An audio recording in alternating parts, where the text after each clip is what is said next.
going to talk today about remote sensing. Remote sensing is the idea that you can collect data about an object or something without coming into contact with it. In GIS, we use remote sensing a lot to collect information about the Earth and even built environments. So some of the common ways that we do that are using satellites. So a satellite is outfitted with a whole bunch of different sensors, many of which are used to image the atmosphere or the Earth or even the ocean. And some common ones might be, radar that we use for weather satellites and forecasting. One of the longest running satellite missions of the Earth's surface is Landsat, which is used a lot in science to try and understand vegetation and populations of people through even imaging lights at night, it's called. You also can collect remotely sensed data through drones and planes. So we'll put on packages of sensors that are used to collect data about the Earth. So some of these will be imaging, and sometimes we even put lasers on drones and sensors to collect really detailed data in 3 dimensions. So I think one of the cool things, or one of the major successes in GIS, is the number of different ways that we are collecting remotely sensed data has really exploded. Technology's allowed us to get pretty innovative about how we collect remotely sensed data, which means there's tons of applications associated with use of these types of remotely sensed data products. The reason that we're talking about remote sensing in the GeoAI module of this curriculum development is that you can imagine that just like you get a Google image of something, that your eye can sense a lot of information from any kind of imagery, but finding a way to extract that information or classify that information and put it into a GIS requires a number of different steps. And it turns out that GeoAI is really useful for going from any kind of image to sort of GIS information. So it's the extraction of data that we can analyze. There's 2 really important concepts to understand for any kind of remote sensing project. And so we're going to spend a bit of time talking about those today. The first is the electromagnetic spectrum. And the second is really thinking about the resolution of your data. So all the different ways of thinking about the characteristics of your data that you collect from remote sensing. So let's jump into the electromagnetic spectrum. So the electromagnetic spectrum, you can think about that the sun is generating all kinds of energy that the Earth uses in all kinds of ways. And that electromagnetic energy from the Earth has different kinds of wavelengths. So that is actually how we tend to think about the electromagnetic spectrum. We break it up into components of energy. And it's interesting because we'll talk in a bit about how the different kinds of energy in the electromagnetic spectrum can provide us data on different parts of our world around us. So the longest kind of wavelengths in the electromagnetic spectrum are radio waves, and these are used in radar systems and in communication, and they can penetrate clouds and darkness, making them really useful for imaging. And I mean, they're the same kind of waves that we use in communication. So these are the longest waves. Microwaves are slightly shorter, but still pretty long. And they're used a lot in weather satellites and help us get different information about moisture levels and surface roughness. So if you had a sensor that was suitable for collecting microwave data, and say you had that on a satellite or a drone, and you took images of the Earth's microwaves, if you looked at it, it wouldn't look like a picture that you get from your iPhone. It would, these images are actually, they kind of look like noise, like when you think of an old-fashioned TV, when it wasn't picking up anything and it was just looking like static. That's kind of what they look like, at least to me. But we can use all kinds of algorithms and AI to extract information out of those. Some infrared spectrum are, again, a little bit shorter. These range from 700 nanometers to 1 millimeter in length. And these start to look more like something that your eye would recognize. So if you think of thermal data that you might have seen, when you're watching a movie and they show that above, they use a drone or something to identify where the bodies are, where the people are in a building that they can't see through. This is a thermal image. And this is exactly the way that those images look, where they kind of look like different colors represent heat, but they don't look like what your eye sees necessarily. Infrared has been, and both, we sometimes talk about near infrared and then the thermal infrared. These have been really useful for understanding all sorts of things associated with vegetation and temperature. The visible wavelengths, which are the ones our eyes see, and the ones you're probably most familiar with, they range all the way from violet to red. Visible wavelengths are very frequently imaged in our remote sensing platforms, and they can be used for all kinds of things for understanding everything from land cover to built environments. Ultraviolet wavelengths are starting to be shorter. So here we're in the 10 nanometer to 400 nanometer range. And these are less common in remote sensing, but they do have some atmospheric and vegetation health applications. And then lastly is X-ray and gamma rays. These are the kind of rays or kind of parts of the electromagnetic spectrum that are used in medical imaging, but we don't typically use those in the kind of remote sensing we do in a GIS environment. But it is an interesting note that X-rays are a type of remote sensing because they are, imaging parts of your body, the inside parts of your body without actually coming in contact with them. Now, the really cool thing is that when something reflects light or reflects the electromagnetic spectrum, it has a signature associated with it. So water, vegetation, concrete, bare earth, they all reflect light in a different way, which is why partly our eyes see things the way they do.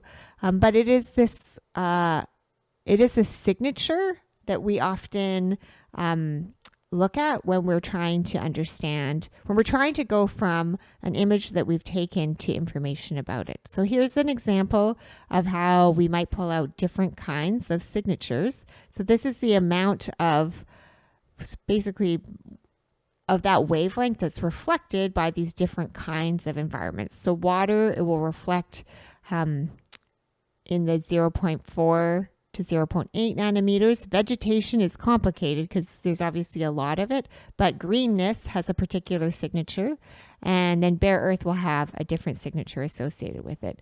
So what we often do is take our remotely sensed equipment that takes the images, will take snapshots of different components of the electromagnetic spectrum so that we can actually look at how it reacts in a bunch of different wavelengths and then use that information to basically create a map. So you could say, if we know that the vegetation of greenness is going to do lots of reflecting in the 1 nanometer, but really very little reflecting in the 1.4 nanometer, you can pick up that pixel where that type of feature was imaged is different than the signature that you're going to get from bare soil.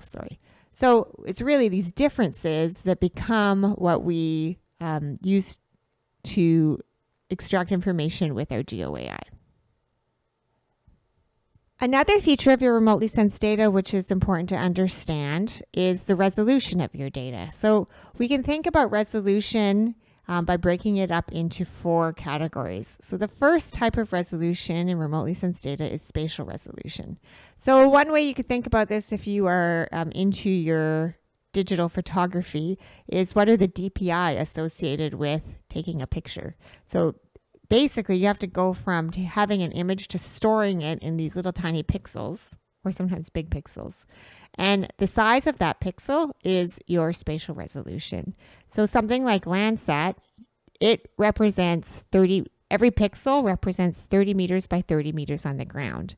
Whereas you might have something with higher resolution, which represents everything in 0.5 meter by 0.5 meter. Or you might have something that's like super general, which is 100 meters by 100 meters. But there are decisions that need to be made about how much detail you're going to have in the spatial resolution, that the actual pixel size that you use to store your information. You can imagine there's a bunch of trade-offs to be made in making a decision like this. The more detailed, the more powerful your remote sensing equipment needs to be, and also the more data storage you're going to need for representing that in your spatial database. That means that if you have a lot of really, really detailed data, it's slower to process. So we're always trying to balance off the questions that we ask with the spatial resolution of the data. So there's a lot of thinking to go into what is the right spatial resolution to use for a particular product, for a particular application, for a particular set of questions. And those decisions are typically made based on, what it is. If I'm trying to image a individual tree, I need very detailed data. If I'm trying to image a forest stand, I need less resolution in my data. If I'm trying to image a house or buildings, there's a particular resolution versus perhaps I'm more interested in general land use. That would be different. So all of these things have trade-offs, and some of the trade-offs, the practical decisions we make can be related to what data we have access to. But also the questions that you're asking are really important to consider. The next kind of resolution that we talk about often is temporal resolution. So this refers to how often the satellite or sensor revisits or captures imagery. So it could be that you need to have data every hour if you have something really detailed that you need to understand. Or maybe you need that data every day. Maybe you need it weekly, monthly, annually. So different satellites have return intervals, they call them. So how often it hits the same location, which has to do with how fast it's moving around the Earth. So 18 days is a common one, where an image might be taken every 18 days of the same location. And if you have too much data, again, it can slow you down because you're processing it too often. But if you don't have enough data, you might be missing the signal that you're looking for. So if you're trying to see how vegetation grows over a season and you need to see how quickly it greens up in the spring, you need data pretty often. If you're trying to understand carbon associated with forest harvest, you might need that annually because the forest harvest would work on that kind of interval. The third type of resolution is spectral resolution, and this really refers to the sensor's ability to distinguish between wavelengths of electromagnetic radiation. So if you think about the electromagnetic spectrum, again, that goes all the way from radio waves to X-rays, you can imagine that if you took an image, it could pick up just a very tiny slice of that or a big slice of that. And so the size of that slice is one component of spectral resolution. And then the other is how many different parts of the electromagnetic spectrum you're imaging. So sometimes you'll have a sensor that images 7 parts of the wavelength, 7 different wavelengths, and you use that to make your electromagnetic signature. Sometimes you'll have hundreds, and so you have very tiny slices, and they allow you to really distinguish between different kinds of phenomena. So you would want an electromagnetic spectrum if you were looking at with 100 different slices of imaging, if you were looking at something like the chemical composition of different kinds of vegetation. But if you were just looking for presence or absence of green trees, you might only need a few spectral components of that. So that is the spectral resolution. And the last one is radiometric resolution. And it's sort of, if you could think about it as the precision with which we measure these things or store these things. And this has to do with whether you have an 8-bit or a 16-bit sort of storage for your data. So this is a little bit more on the storage side, and really think about it almost like how many decimals you can incorporate along with when you store your data. Often we don't have as much control over that when we're on the analysis side, but really for the analysis, you do want to be thinking about, okay, I've got a question. How much spatial detail do I need? How much temporal resolution do I need? And what are the components of the spectra that I need to be imaging, and in what detail? So those are really important considerations when you move towards extracting information out of your imagery.